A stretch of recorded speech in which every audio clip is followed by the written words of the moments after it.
The emperor had taken care to have justice and the forms of law on his side, and he trusted to the prospect of eventually removing the prejudices to which the pope's mind had given way. He sent him a deputation composed in the first instance of four prelates, who were the Abbé Duvasson, Bishop of Nantes, Monsieur Burrell, Archbishop of Tours, Monsieur de Beaumont, Archbishop of Bourges, and the Bishop of Treves. The four prelates repaired to Savona, where they stayed nearly a month. They were no doubt provided with answers to all the arguments that might be opposed to them, but their mission had more particularly for its object to come to a definitive arrangement on some points of ecclesiastical discipline which were in France the subject of unceasing vexations. The Pope, for instance, refused in his displeasure to give bulls to the bishops who were appointed by the emperor to any vacant sees. The result was that the vicars capitular were the real bishops, and were almost all in opposition to principles to the bishop who was sent to them. The disorganization gradually extended to religious houses, and was beginning to reach the houses of education in many parishes. No apprehension was felt for the consequence of refusing to sing the Domine Salvum after Mass. I was never made acquainted with the details of the conferences at Savona, but I heard from one of the respectable prelates who had been a member of the deputation that the Pope had not swerved from the idea which exclusively possessed his mind. He insisted upon returning to Rome and confined himself to this answer, "A Roma, a Roma," in reply to every observation made to him, which was as much as to say that his temporal power should first be restored to him, and he would then consider what was proper for him to do. In vain were the interests of the faithful, and the repose of the state represented to him. The burden of his song was always "A Roma." He never departed from that point. He observed, however, that he could not give any reply without consulting his council, or the cardinals, whom I have just named, but with them we had a very different account to settle. Before entering upon this topic, I must finish what relates to Savona. The prelates, being unable to obtain anything, took leave of the Pope and returned to Paris.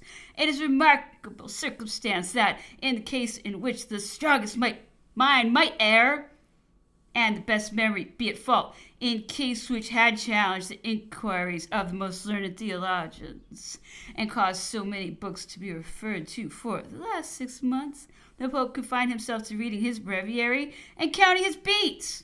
He never opened a book, and will it be shortly seen in what manner he spent his time. The emperor was much disappointed at the return of the bishops to Paris. He again reflected and held a consultation on the subject matter of a second message which was sent to the Pope during the winter. The bearers of it were the same bishops as before, to which two were added the Archbishop of Mechlin, and I believe Monsieur de Osmond, who was Bishop of Nancy, or Archbishop of Florence. I do not exactly recollect which of the two sees he occupied. This affair of the Pope, in which such gratuitous injustice was shown to the emperor, is, in my opinion, one of the circumstances in which he displayed the greatest degree of patience. If the Pope had been in contact with the King of England or an Emperor of Russia, he would not have given a moment's uneasiness. But such was the virulence of animosity against the emperor that atheists took part for the Holy Father with as much warmth as devotees themselves.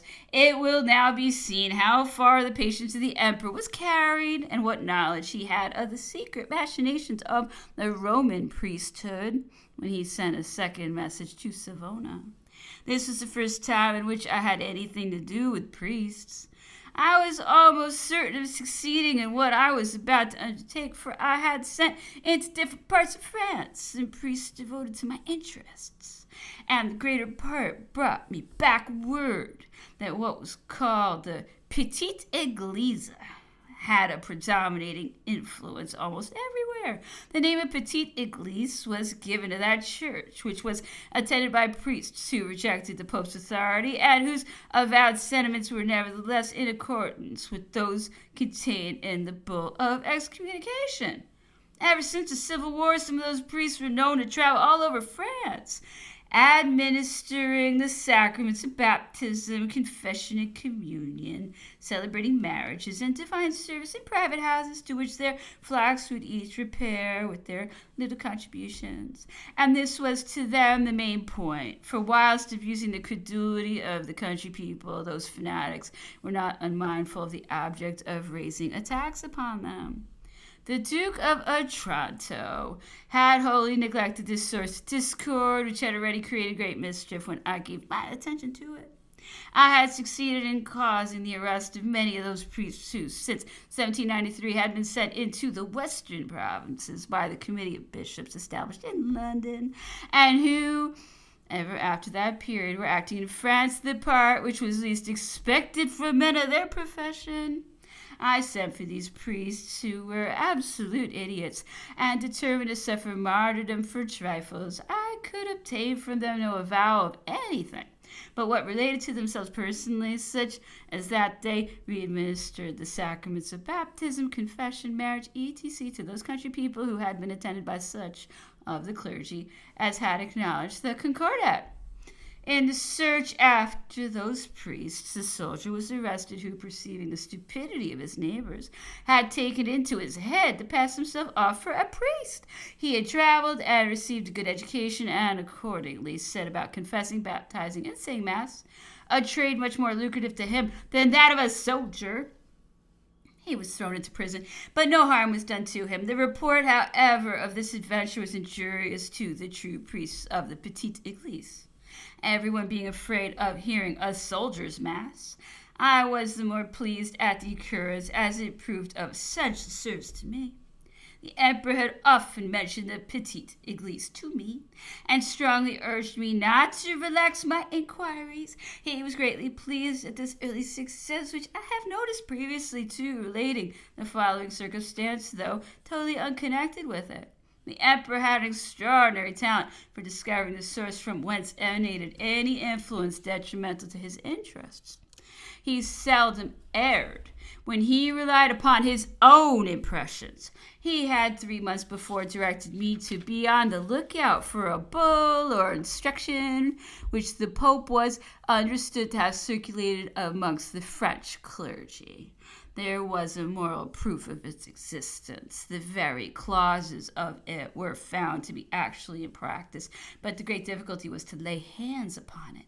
The physiognomy of priests is generally apt to deceive. I should have failed in my researches had it not been for a casual occurrence which led to a full discovery of the matter. We had reached the 1st of January, when the constituted bodies came to pay their respects to the emperor. The clergy of Paris presented themselves at the audience. The see of this metropolis had been held since the death of Cardinal du Belloy by Cardinal Fesch, who had afterwards tendered his resignation, and been succeeded by Cardinal Morvi. But as this prelate was without any bull of investiture, the vicars capitular of the chapter performed all the duties belonging to the diocese. It was necessary, therefore, to seek amongst them for what it was wished to discover. There was, in fact, some probability that an agent of the court of Rome had applied to Abbé Marie, who maintained, however, an opinion contrary to that court. Abbé Destros, one of the vicars of the chapter of Paris, was the principal agent of the metropolitan chapter. He was present with the clergy of the diocese, and himself uttered the complimentary expressions addressed by the deputation to the emperor, who listened patiently to it and afterwards spoke to him with great composure respecting the dissensions of the clergy. I cannot take upon myself to say whether the emperor already possessed any positive information. If so, I did not furnish it. Certain it is that he had touched the tender part. He brought the conversation home to Monsieur Destros, who was at a loss to understand why the emperor so pointedly selected him.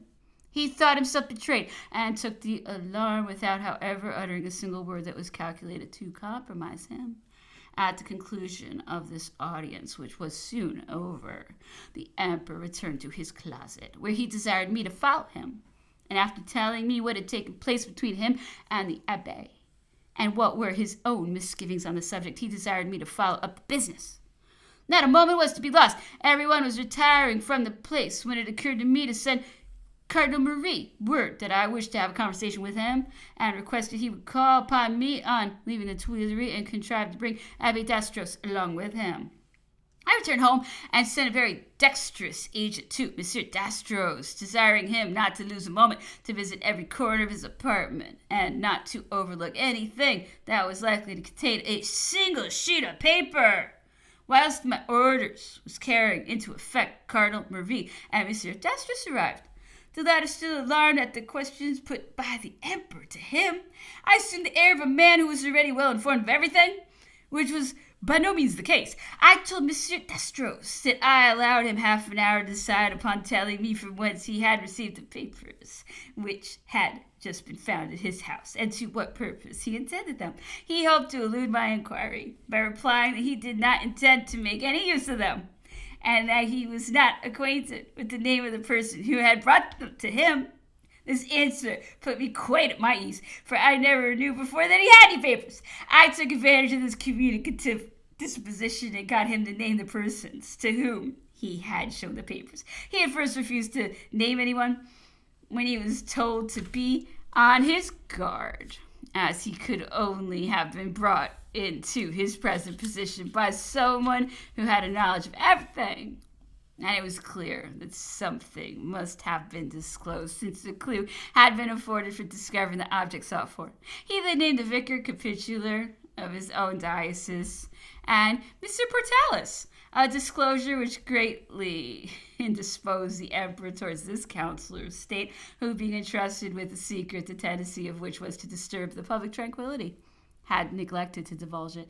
He was the more hurt at this conduct, as he could not forget the father's services, and if he made a severe example of the son by dismissing him from the council of state, he did it much more with the view of setting an example than a punishment for the error. Mr. Dastros refused to make any farther disclosure. I was then put into possession of the result of the domiciliary visit made at his residence, where, in fact, very extraordinary papers had been found. Mr. Dastros admitted that they belonged to him, but he was not aware that they were not in my possession at the time of my sending for him. There were amongst his papers many private letters, of which I compelled him to name the authors. When he had complied with my wishes, I declared to him that he could not be set at liberty until I was informed of everything. These papers, though rather voluminous, had been found concealed partly in the pockets of an old cassock, which was hung up in his wardrobe, and partly in a muff-box.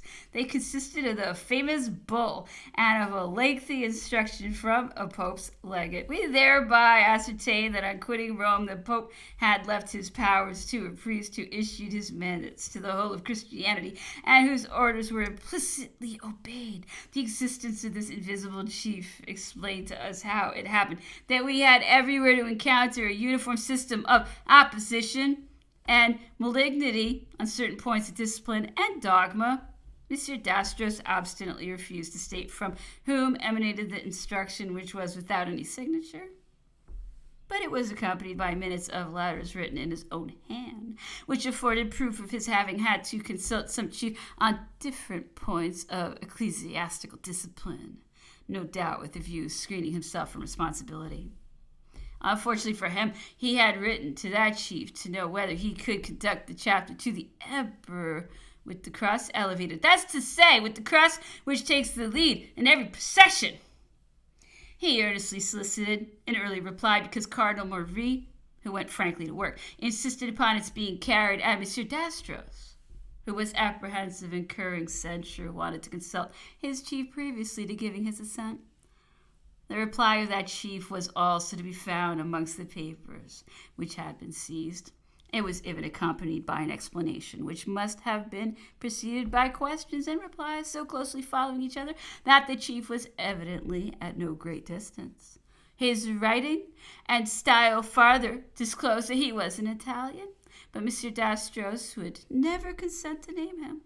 I resorted to a stratagem for discovering who he was. As the letters were only dated 2 or 3 days back, I ascertained from the servant of Monsieur Dastro's that he had carried them to one Father Fontana, an Italian, who, since the expulsion of the cardinals, had retired to a convent of nuns in Paris. I sent for this friar, who named another, also native Italy. The latter, I think, was called Antonio, and had also retired at the same period to a community of nuns, the name of which has escaped my recollection. Father Fontana admitted the letters written to him by Monsieur Dastros, of which I showed him the copies, as well as his replies annexed to them. To avoid details which would be tedious for the reader, suffice it to state, as a result of the admissions of these priests, that ever since the cardinals had been removed from Paris, they had themselves decided every difficult point in church matters, in pursuance of an instruction similar to the one found amongst the papers of the Abbé Dastros. They said that they had received that instruction since the Pope was at Savona, but not from himself. These priests had excited my curiosity without gratifying it, when it occurred to me to ask how they would have acted had any case presented itself which was not provided for by their instruction, one of dogma, for instance, instead of one of mere discipline. They replied that they would have referred it to the College of Cardinals, and finished by acknowledging that such a case had actually happened, and they had written to Cardinal Di Pietro respecting it. Cardinal Di Pietro was the Pope's prime minister. The Pope had confided his powers to him on quitting Rome, and he was the person who, when in Paris, had prevented the other cardinals from attending the ceremony of the emperor's marriage. He had been banished from Paris with the other cardinals, and was then at Semur in Burgundy, where I sent for him. He was closely questioned by Monsieur Real, to whom the emperor had directed me to confide the farther management of the business. Cardinal de Pietro was obliged to acknowledge everything, that he performed the Pope's functions, and on leaving Paris had given his instructions to the 2 Italian priests and to Monsieur Dastros for their guidance.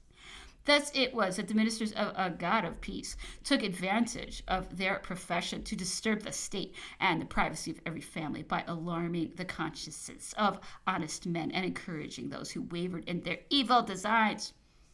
In every other country but France, the government would have punished those priests as enemies to the public tranquility.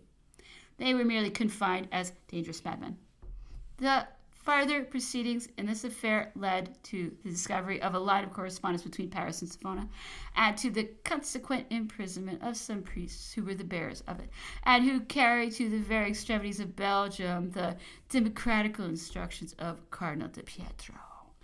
This discovery gave me the idea of proceeding on the lookout for all the inferior Roman priests who had come to Paris in the train of the cardinals, and I found the greater part of them habited in a secular dress and teaching Latin, Italian, or music. The devotees had vied with each other in showing them every attention. I caused them to be strictly watched, and soon found that their morals were greatly relaxed, and that it was dangerous for families to give admission to men of such perverse morals, who profited of the free access they had obtained to introduce a species of immorality until then unknown in France.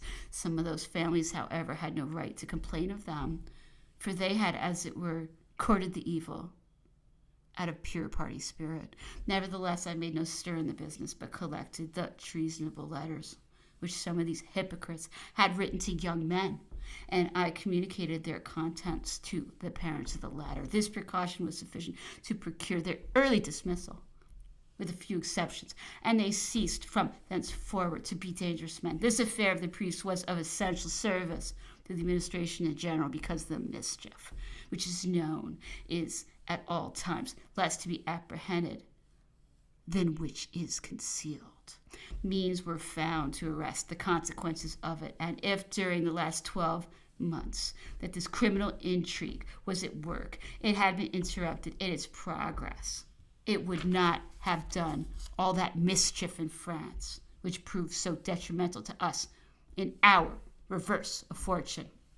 A coloring of oppression was given to the measures resorted to for repressing this intrigue. May I not ask What would be done in England to a Roman Catholic bishop who, in virtue of secret powers from the Pope, should use the sacredness of his calling to foment in the kingdom a system of intrigue calculated to throw the country into a state of confusion? Chapter 8. The emperor's kindness even towards his personal enemies was always carried to excess. I will cite an instance of it, which came under my own observation and occurred immediately after this affair of the priesthood. I was informed in the course of the winter that a family of great distinction in Dresden felt extremely uneasy at the resolution formed by a young man of 20 years of age connected with it by the ties of relationship, who had suddenly left the University of Halle or of Leipzig, where he was prosecuting his studies, and had taken his passport for Frankfurt on the Main, from whence he would probably penetrate into France.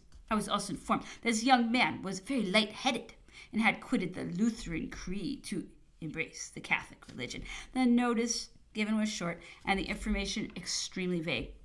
I should have failed to make any discovery had not one of my agents written by the same courier to apprise me of the passage to that town of a young Saxon named Wundersal on his way to Paris.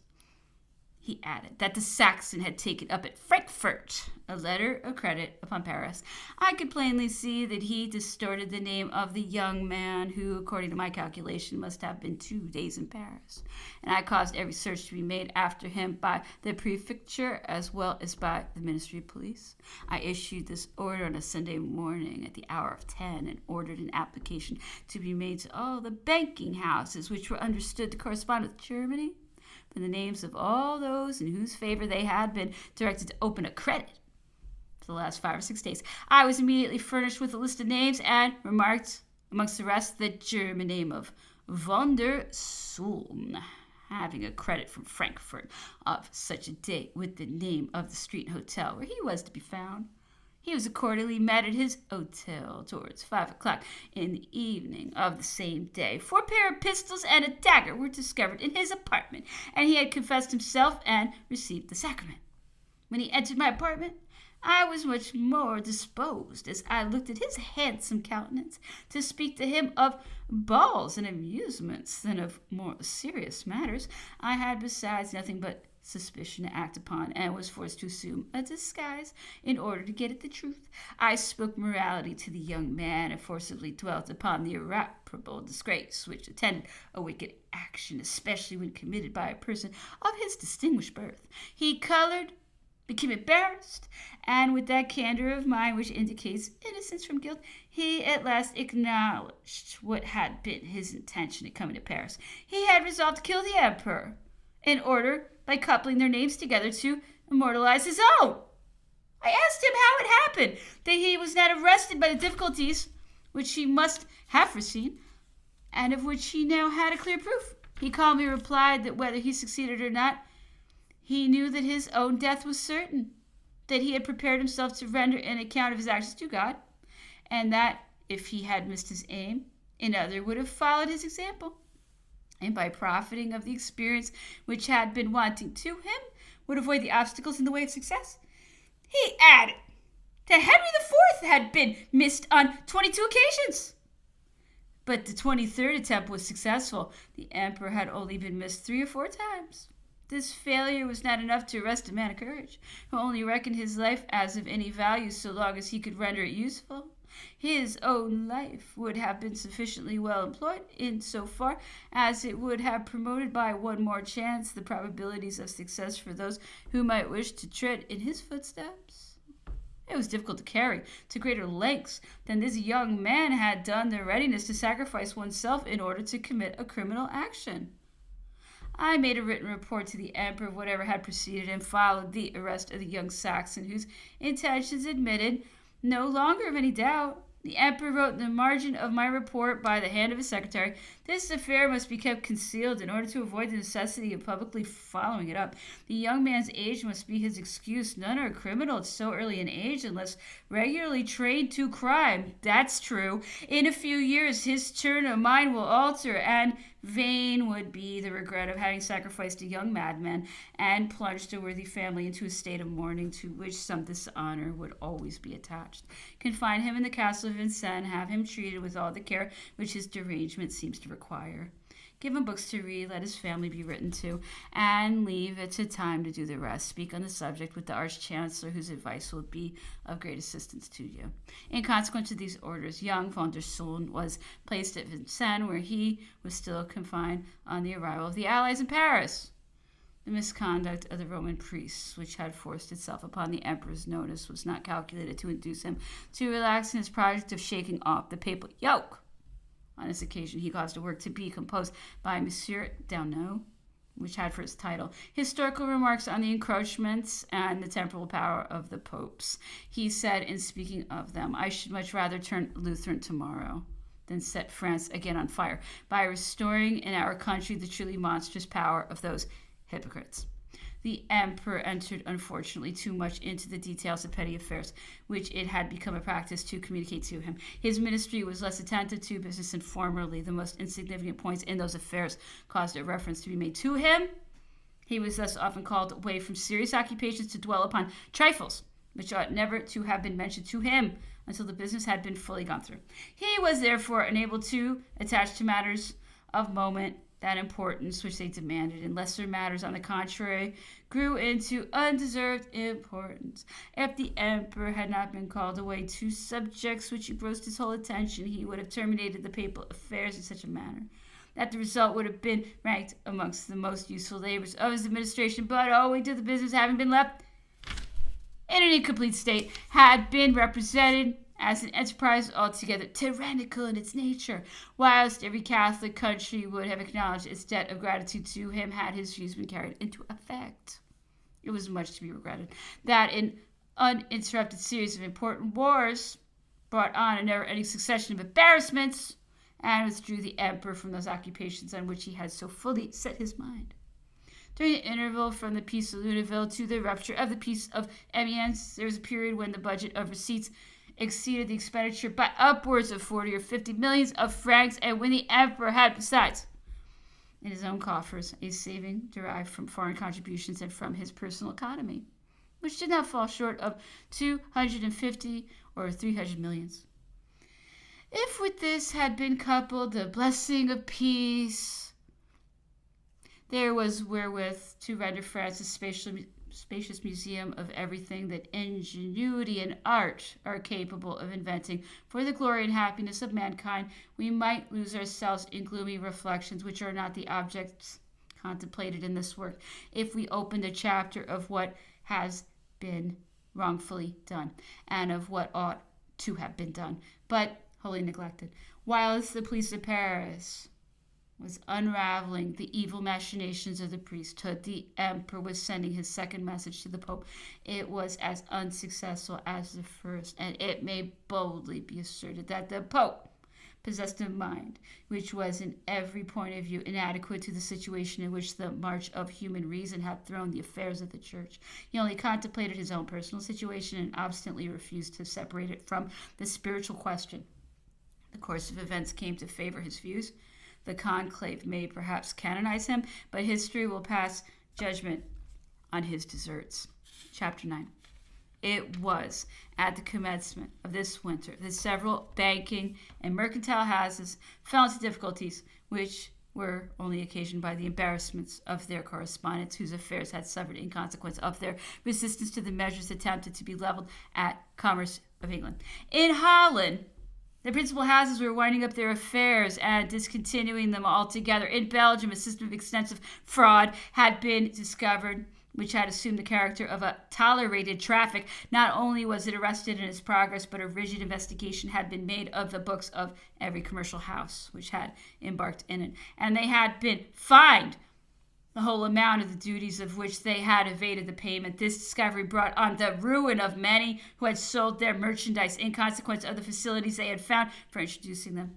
But it did no injury to the English houses, which were already reimbursed of what had been owing to them. These measures had had the effect of causing considerable alarm. Each one contracted the sphere of his business. Capitalists withdrew their funds, and there was a moment when some houses of great respectability stood in need of money, although their stores were full of goods, because they could not find a vent for them.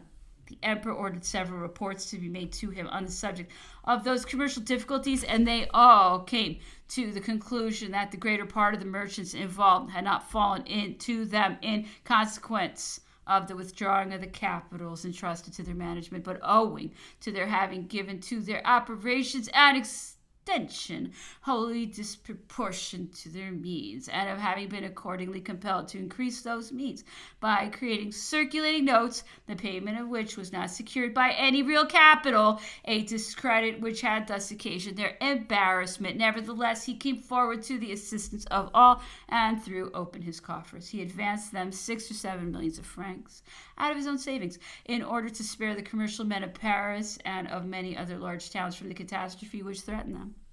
This was the first time of my having any intercourse with Monsieur Lafitte, whom I had never yet been acquainted with, and who had been a long time at the head of Monsieur Perregaux's bank, particularly since the illness of the latter, which ended in his death. The emperor had often spoken in my presence of the commercial crisis. It had even been the subject of a discussion in the Council of State, and I could easily perceive that the emperor's language was in conformity with the reports he had received from various quarters, though none of them had carried conviction to his mind. I also perceived that when I was maintaining a discussion with my colleague, M. Moulin, the minister of the Treasury, who sat by my side, the emperor looked at me as if to spur me on.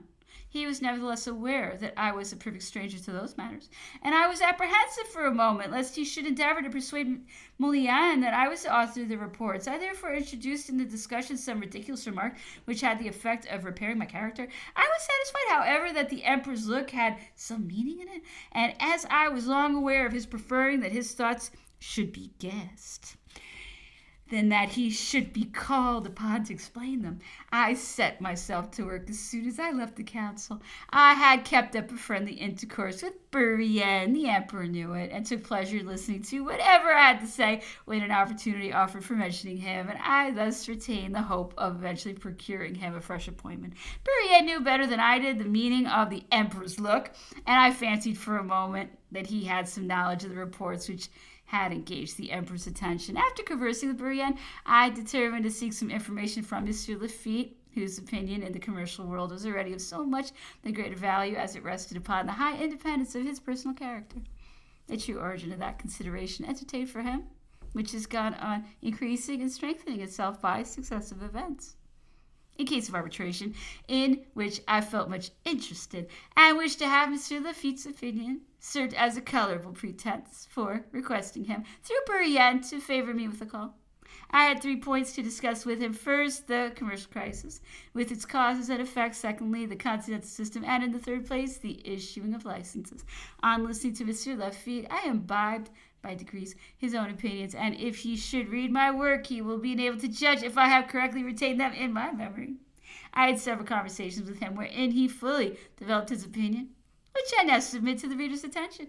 Governments, he said, may lay down an infallible rule for forming a correct judgment of the progress of affairs and of public opinion, by considering that whatever is opposed to the interests of the community is necessarily also in opposition to their affections. An arbitrary conduct on the part of the administration destroys confidence and credit. A system of blockade is productive of no present good effect, and its natural consequence is to destroy all future commercial advantages. Commerce is quite inoffensive in its nature. It is friendly, too, because it needs the protection of government. It never assumes a character of opposition, except when it is exposed to vexatious proceedings, and possesses no guarantees for its stability. Those who can only prosper by the prevalence of order and tranquility can never be desirous of revolutions. The continental blockade is at first sight a mighty thought. Its theory presents to the mind a result as prompt as it is brilliant, but the flights of imagination are inapplicable to practical cases. The possibility of carrying the contemplated measure into effect is the first thing to be attended to. Some manufacturers may rejoice at the stimulus which that measure has given to their branch of industry, but The great body of mercantile men can only suffer from a commerce which is only carried on by means of licenses, and statesmen see in it nothing else than a concession made to the English of the commerce of the whole world. There can be no advantage in deceiving by empty words. Flattery may please the common run of princes, but truth alone is becoming to the emperor's genius. He ought therefore to be told that the blockade is a system of watchfulness extended over the continent and not over England. The continent alone is prevented from sending a ship to sea. The question being thus laid down, what will be the result of such a state of things? England will lose all the continental consumers, and the rest of the world will become tributaries to her undisputed monopoly. The continent, on the contrary, will supply its own wants without the intervention of England, and will be precluded from exchanging its productions with the rest of the world. The question is whether the European continent will itself sufficiently compensate for every other portion of the globe. This would have to be maturely considered if the blockade could be rendered effectual, but the licenses, which are actually granted, sufficiently prove that the question admits of a very different solution. France, which is a manufacturing country, will benefit by our expelling the English from the different markets of Europe, and this is her only compensation for the loss she must suffer by the cessation of all intercourse with America, Africa, and India. But what advantages will be derived by Spain, Austria, Prussia, and Russia from such a system? The existing state of things can only be productive of injury to them. How then can such an unnatural fabric rest upon any durable foundation? The complaints of subjects are not wholly without an influence over their respective governments when they are founded upon justice. They yield for a time to necessity, but there is a reaction of interests, and those interests become so clamorous that they must needs be attended to.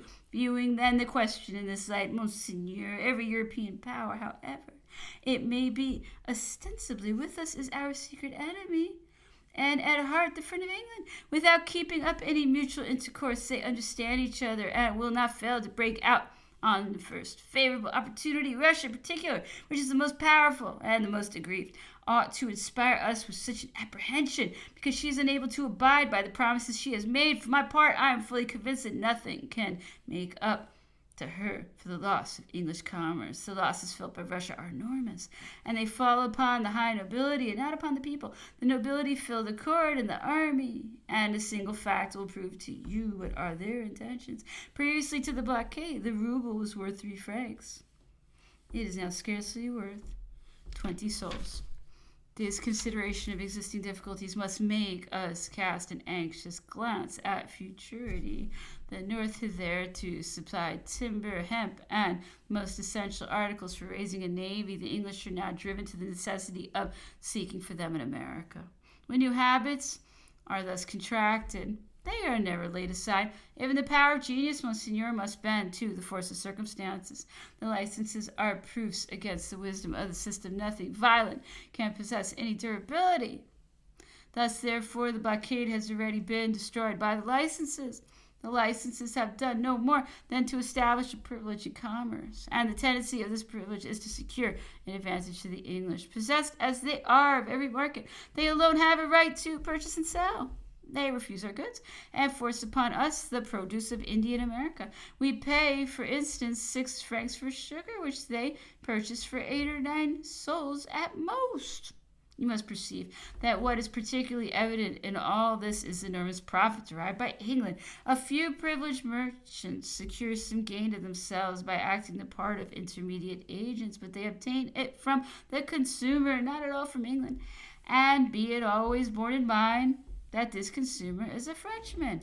The system of licenses cannot deceive anyone. It strikes at the respectability of commerce by the frauds and impositions which are its necessary tenants, its discontents, allies, and natives discriminately by compelling them to pay 3 or 4 times the value of the goods. You are well aware that our exports do not tend to diminish the tribute thus paid to England. Almost every article of which they consist are stated at an extravagant price and put on board our ships for no other purpose than to be thrown into the sea.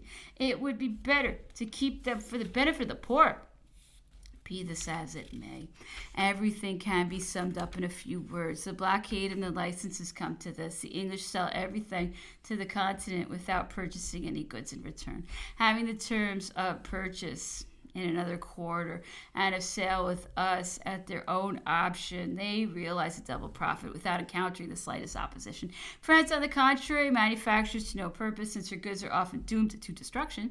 She may indeed gain some profit from foreigners by reselling them to the imported produce, but those foreigners are our own allies, and the blockade thus presses with additional weight upon them. They lose upon their goods for which they can find no purchaser, and they lose upon colonial produce, which they can only procure from ourselves.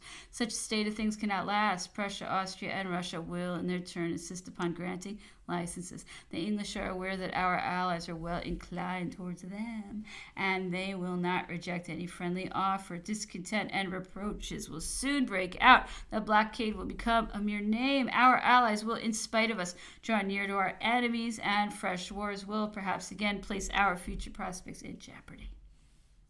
So long as peace shall be indefinitely postponed, the country cannot well prosper, nor can confidence exist. Glory alone is not sufficient for a nation. The emperor's share of it is imperishable, but we naturally desire to see general happiness and tranquility in its train. The blockade, therefore, as I have already stated, is viewed by us statesmen as a gigantic and bold project, but which can never be attended with success. The system of licenses, the main object of which is to exchange manufactured goods, which we have largely accumulated against the articles of primary necessity we stand so much in need of. That system was a just one. It has, however, degenerated by a series of abuses into a disgraceful privilege. Those alone who obtain licenses have an interest in applauding the measure. Let us not deceive ourselves. It is not this transitory evil of a blockade which spreads alarm and discouragement. The emperor is possessed of the genius and knowledge which give him the power to conciliate everything. The evil proceeds perhaps from some unfair prejudices instilled into his mind during his first campaigns. Judging of the mass by the exceptions, he perhaps confounds the financier with the farmer of public revenues and the merchant with certain contractors. This is no doubt the origin of the arbitrary measures of the administration. The breach of promises is placed by a series of reprisals as a set-off against fraudulent acts. In good faith, which infuses a vital spirit wherever it has any influence, is nowhere found to exist. The comparative state of French and English credit is a humiliating fact, which may serve as a key to many others. The English debt amounts to 18 or 19,000 millions of francs. Ours is only 1,200 or 1,300 millions. And yet the English would be enabled, in case of need, to borrow much larger sums than we could obtain upon credit. And above all, they could borrow on much more advantageous terms. Whence arises the difference? Why is the credit of the state at a lower ebb in France than that of the principal bankers and merchants, whilst the reverse is invariably the case in England? The problem may be solved in a few words. In England, a sure way to recover lost credit is to transact business with the government. A similar course in France never fails to destroy private credit. England may be taken in the mass for a vast commercial concern, the partners of which are the ministers, the laws, its partnership contract, which defies the attack of power. With us, on the contrary, the Council of State usurps the authority of the tribunals. And I might almost venture to assert that nothing useful is carried into effect because nothing rests upon a solid guarantee. Monsieur Lafitte afterwards discussed at great length the causes and effects of the crisis, which he neither found to originate in the consequences of the blockade nor in some wild gambling speculations. He supported his reasoning by facts and explained to me the measures which ought to be adopted in order the government might be enabled to wield all its power by taking advantage of the prodigious means at its command. And as he spoke, I felt myself carried along with him by the soundness of his reasoning. I will not endeavor to relate his arguments because I might not state them with sufficient accuracy, and there is no longer a question of putting them into practice. As I was desirous, however, bestowing all my attention to the subject and was unable to do so at the moment, I resolved to see him again and resolved for the present, from all I had learned, to exert all my influence in order to prevail on the emperor to grant the immediate assistance which several commercial establishments had prayed for. This assistance was only considered by Monsieur Lafitte in the light of a palliative remedy, which did not at all remove the main objections of the system pursued. Nevertheless, he highly applauded it and the temporary advantages which he anticipated from thence, and actually developed to me, explained the meaning of a multitude of reports which daily reached my ears, and were wrapped up in the language of mysterious hints. These conversations with Monsieur Lafitte having made me better acquainted with our existing condition, I requested he would commit his sentiments to paper. He yielded to my request, and I handed this note to the emperor.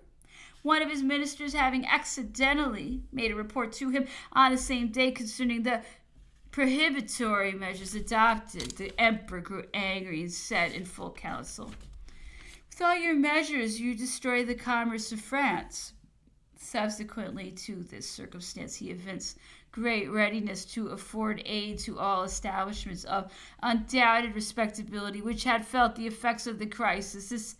The applications for money became at last so frequent as to make him deeply reflect on our condition. He had an opportunity of discovering the correctness of Monsieur Lafitte's opinions when he saw Monsieur Oberkampf, the manufacturer, on the eve of a bankruptcy. He sent for him and desired he would draw all the money he stood in need of to prevent such a misfortune and to enable his manufactories to proceed.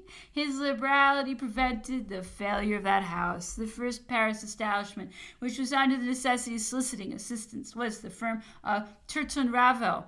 It was certainly not justified in relying upon the emperor's bounty, considering its conduct toward him in the affair of General Moreau. Nevertheless, it had not to wait 24 hours for the relief applied for, and became indebted for the loan of a large sum, for the reimbursement of which it entered into such arrangements with the Minister of the Treasury as suited its own convenience. I was the person to whom Monsieur Turton came to confide his embarrassment, delivering into my hands at the same time a letter for the emperor, and my only reason for naming him is that he was yet indebted a considerable portion of the money when he showed himself conspicuous amongst those who brought about the emperor's downfall at the period of the first occupation of Paris. The firm of Simon became bankrupt at the time of the crisis above mentioned and applied for assistance, which was refused because it did not offer any adequate moral guarantee for the repayment. By the disaster which befell that house, Monsieur de Talleyrand, according to what was reported to me at that time, lost 1,400,000 francs. His affairs were then in a very indifferent state, and his revenue was hardly sufficient to pay the interest of the money owing to his creditors. He became reduced to the allowance made to him by the emperor, and had the mortification of being hard pressed by creditors who, being likewise in want of money, threatened to prevent inaction against him. I had to interfere in order to prevent a publicity which would have been wholly unexampled for a man of his rank. He was compelled to borrow 100,000 crowns from a banking house which soon afterwards failed. His situation was truly deplorable. He came to explain it to me and to request I would prevail on the emperor to purchase his residence, formerly the Hôtel de Valentinois, in the Rue de Varennes. The emperor had no reason to be pleased with him. Public report had ascribed to Monsieur de Talleyrand many expressions injurious to the character of the sovereign. He may never have uttered them, but if they were not to be visited upon him, neither was there any motive for affording him relief. The emperor was, however, reluctant that a man who had been of service to him should remain in so painful a situation, and although he had no occasion for the Hotel of Valentinois, he caused it to be visited and estimated by Monsieur Fontaine, the architect of the Palace of the Tuileries, the Louvre, St. Cloud, etc.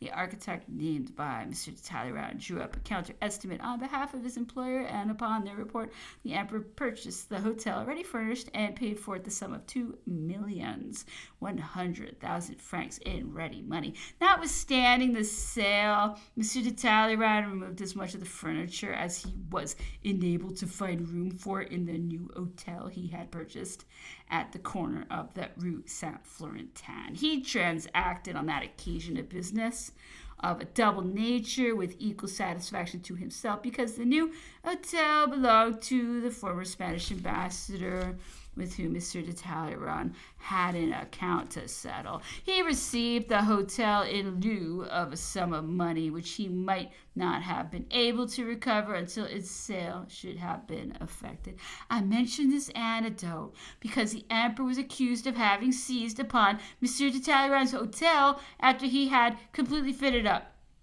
Ask every man a sense if any one would have been found to pay 2,100,000 francs for a house which Monsieur de Talleyrand was anxious to dispose of, and whether the emperor, who was at a loss what to do with it after effecting the purchase, could be influenced by any other motive than a desire to assist Monsieur de Talleyrand by taking it off his hands. At this period, I also witnessed another proof of the emperor's kindness, which was evinced towards a person who has probably been in ignorance of it, as I was desired not to mention the subject. Many circumstances now justify me in divulging the secret. When Mr. Fouché quitted the Ministry of Police, he was possessed of considerable sums of money, and did so little justice to the emperor as to feel apprehensive of their being taken from him. He had placed a greater reliance in the honesty of a mere agent of police named Dumont, one of his dependents. At the moment of his taking his departure for Italy, he entrusted that the agent with a large sum of money, of which he never could recover back any portion. This agent died soon afterwards, leaving a widow and 2 children in a state of absolute. This woman being ignorant of what had passed between Mr. Fouché and her husband, it was natural for her to expect the production of a receipt, which she might well suppose her husband to have given for the money deposited in his hands. Had she done so, it would have been impossible, in the absence of any receipt, to make her restore the money, which she found at her husband's death, especially as the claimants were desirous of avoiding the publicity which the transaction would necessarily create. I was informed of the fact by some of M. Fouché's friends, and had an opportunity the same night of mentioning it to the emperor, who ordered me to exert every means in my power to secure M. Fouché from all loss. I had no difficulty in accomplishing that object, as the widow was an honest woman, who restored the deposit on the first application made to her. Nevertheless, Madame Fouché, who had not followed her husband to Italy, and who was a lady of sound sense, was too well aware of the danger he had incurred not to be deeply sensible of the kind of intentions manifested by the emperor on the occasion. She came to request I would solicit an audience of the emperor on her behalf. It was granted, and she did not fail to return him her grateful acknowledgment for so signal a mark of favor. Chapter 10. For upwards of a 12-month, it had been remarked that a certain Russian officer was seen to return from France to Russia and regularly back to Paris. As soon as he had brought a reply to St. Petersburg, it was jocosely said that, in all probability, no one else had found acquainted with the road. Others, however, remarked with better reason that the circumstance of the journey, being always performed by the same officer, was not without a particular motive. In fact, from the month of March 1808 until February 1812, a period of 4 years, he traveled 10 or 12 times from Russia to Paris, a distance equivalent to a voyage round the world, which takes a ship 3 years to perform. Towards the end of 1810, I stumbled by pure accident upon a proof that the precipitate return of this officer had a much more important object in view than the compliments and assurances of friendly sentiments which might be conveyed by the letters entrusted to his care. His intervals of leisure between the time of his arrival and departure were engaged in studies which were calculated to impose upon all who might have pretended to assign a different motive to his missions. When seeking, however, for a teacher of mathematics, he found in the object of his choice one of those men who are known at the police by the name of observers. The latter accepted his offer, feeling delighted at an opportunity which promised so rich a harvest. After the lapse of a short time, the Russian officer tried to discover the means of information possessed by his tutor, and asked him if he was acquainted with any of the clerks in the offices of the War Department. The teacher of mathematics replied in the affirmative, which was really the case, but before committing himself any farther, the Russian officer promised that when proof should be afforded by his telling the truth, he would put him in the way of making money. The teacher made me acquainted with this proposal, which I desired him to accept, and to do everything that might be asked of him after giving me due intimation of what was going forward. He went in consequence to visit the acquaintances he had in the war offices, and obtained some private documents or printed papers which sufficiently proved that he possessed some means of access to the ministry. He brought me those documents, in which I altered a few figures and returned them to him for the inspection of the Russian officer. This information inspired the latter with confidence, and he gave his mathematician a note containing a series of questions in his own handwriting, all having for the object to search in the offices of the War Department of everything connected with the personnel and materiel of the French armies. This note was immediately brought to me, and left no longer any doubt as to the grounds of the confidence reposed in the Russian officer by his government, and the part he was expected to act in Paris. I reported the circumstance to the emperor, who at first refused to credit it, but who became convinced when he saw the series of questions in the handwriting of the Russian officer. He enjoined me not to say a word on the subject, but sent him off the next day or the day following with a letter for the Emperor of Russia. The emperor was far from imagining that an aide-de-camp of the Emperor Alexander, who was admitted and welcomed everywhere in that character, should have been placed near his person for the purpose also of observing what was going forward.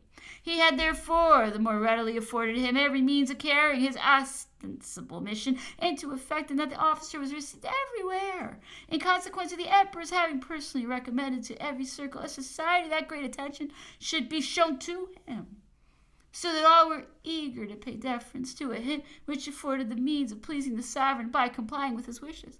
I recollect that, on the officer's departure, the emperor recommended a letter to be written to his own ambassador, in order that the obstacles might be thrown in the way of his return.